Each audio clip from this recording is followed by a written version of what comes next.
Teofimo, whose self-destruction appears to be complete. Last week, it was reported that Teofimo was on the verge of signing a lucrative deal to fight Devin Haney over in Riyadh, Saudi Arabia. That deal stalled after Lopez made some questionable social media posts. Lopez apologized.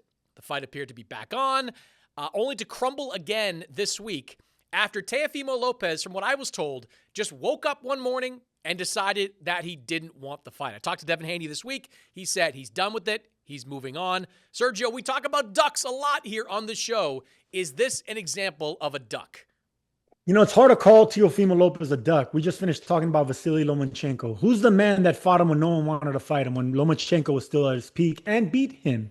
That's Teofimo Lopez. So you can't call Teo a duck for doing this, especially since Haney's not a puncher. Haney is not someone that people consider as a devastating or scary opponent. Now, that's for the majority of people. But if you're Teofimo Lopez, and me and you always talk about this, what gives Teo issues? Movers, guys with a good jab, high fight IQ. So you can play both sides of the fences. Did he duck or didn't he duck? I'm going to say no, because I think Teofimo's cut from the cloth of the guy who would fight anyone and can beat anyone when prepared and mentally there. Now, if he's not mentally there, then a guy like Haney can easily outbox him. So I wouldn't go as far as to say duck.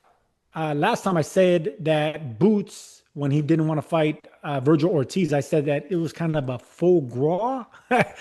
I'm not even gonna go there. I just think this didn't make sense in a business standpoint. It didn't make sense for him stylistically. And to be honest with you, Devin Haney didn't turn no heads in his last performance either. So what does it matter if he doesn't fight him next? Because Haney's not hot commodity right now. So I just think this was strategic and a business decision by Teofimo Lopez, not a duck.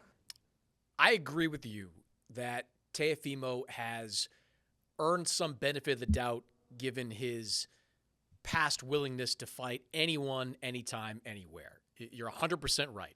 He stepped in against Vasily Lomachenko to fight for the undisputed 135-pound championship, basically during COVID, for less money than he could have made if he had waited, fought somebody else, fought in a packed house, probably left 7 figures on the table, but wanted that fight, wanted to prove he was better than Lomachenko. That will always be the high point, at least to this point, of Teofimo Lopez's career.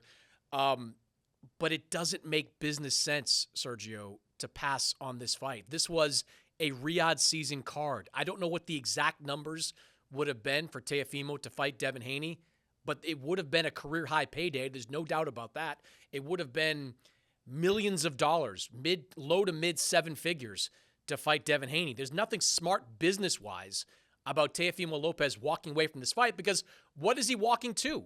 Like, what is out there for him right now that makes any sense at 140 pounds? You're going to make a unification fight with Richardson Hitchens? If Hitchens beat Kambosos, like, good fight, not going to pay anywhere near as much as a fight against Devin Haney. And let's not forget, Teofimo was willing to go all the way to 147 to fight Boots Ennis. He had no problem with that fight. But when it came time to sign the contract to fight Devin Haney, he walked away from it. I think it is a duck. I think it's as simple as that. It is a decision by Teofimo to not fight Devin Haney for a big payday and a high visibility type of fight. Nah, man, choose a different word. You're the writer. Break out your thesaurus. This isn't a duck. This isn't a duck. This is a business first. This is a business first. And Teofimo Lopez. What are you talking about? Why do you keep saying business first? Like, explain that. Like, why is this a good business decision for Teofimo Lopez? Because Teofimo Lopez has made the right decisions at 135. He became undisputed at 140. He knows his limits. I mean, when it comes down to it, when he's on point and he's mentally prepared, like he was in his last fight. His last fight, he probably was the best fighter out of all those names in Times Square. He probably looked the best. He didn't get the knockout, but he probably looked the best against a hell of a good fighter, undefeated fighter, in Barboza. I just think Teofimo moves and marches to the beat of his own drum, and it's an awkward, unorthodox drum. But that's what makes him special, all right? So I'm not going to begin to put myself in his shoes because he's just a little bit too Yeah, but you out haven't there. explained, you haven't answered my question. Why is this a good I'm business? getting there. I'm getting there. Why Let is you walking talk. away Why is this a real business? money? You're filibustering. Answer the question.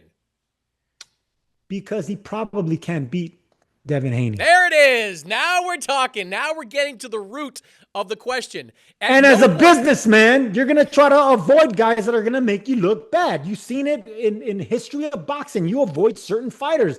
I mean, look, the ultimate one that my fighter always talked about, Sugar Ray Leonard fought all those great names, right? All the monsters. But you never hear of Aaron Pryor. Why? Aaron Pryor was one of those guys that you didn't want to fight. Unorthodox, strong. He came from different angles. And there's plenty of examples down the history of boxing that I can continue giving you, but I don't have time. And you don't have the boxing knowledge to keep up. So to talk about this, wrong stylistically, man. That's it. Devin Haney's one of these guys that doesn't interact, doesn't exchange, moves around the ring. You've seen how he was a track star in his last fight. Can you imagine if Teofimo Lopez was in front of him? It just... Teo doesn't want to deal with that headache. That's it. That's all it is. And money comes second to this man's pride. All right, money doesn't. Now we're doing the money comes second thing because you sing songs every single week about how this is prize fighting. About how it's all about. But we're talking about Teofimo Lopez, who's missing one or two screws, and everyone knows it. But that's what makes him a train wreck. That's what makes him fun to watch. What are we going to get? We're going to get the disaster, or we're going to get the brilliant marksman and artist. We don't know, and that's why we tune in. Right. Teofimo Lopez is a wild card. He's a joker, and we're all going to always be interested in guys like that. All right? If that man didn't want to fight Devin Haney, then watch and see who he picks next. If everyone's calling him a duck now, just you sit back, Chris Mannix, and watch who Teofimo fights next, because he's going to surprise everybody. This dude's no duck. He has alienated the guy with the biggest bankroll. Like, he has thoroughly alienated Turki Al-Sheikh.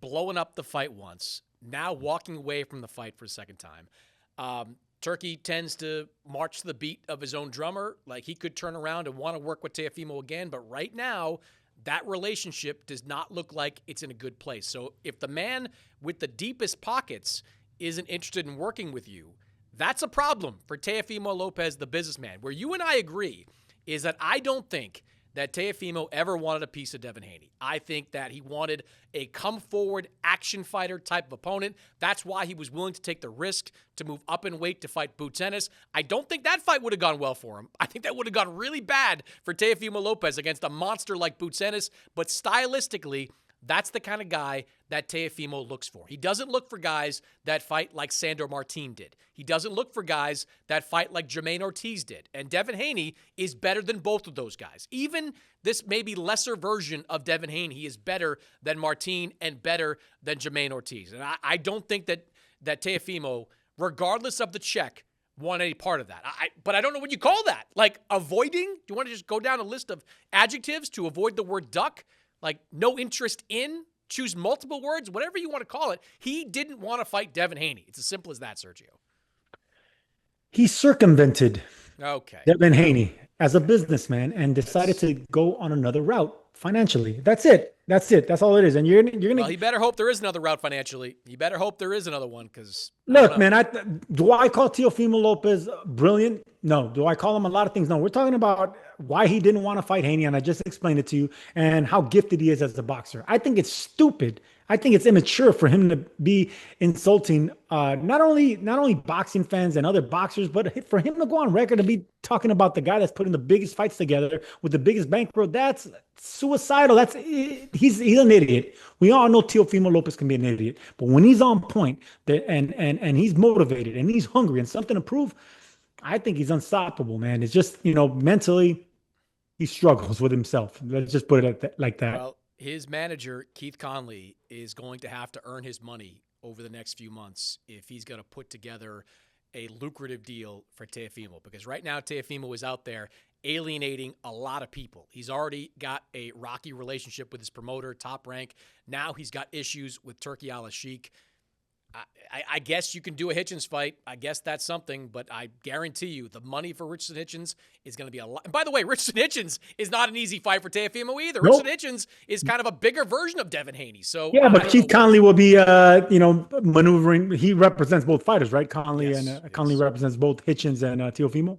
He doesn't want to put those guys in together, though. Like, rarely do you see two Keith Conley guys fight. Well, look, man, I'm not going to call Teofimo a duck, but I'll tell you what, he should be.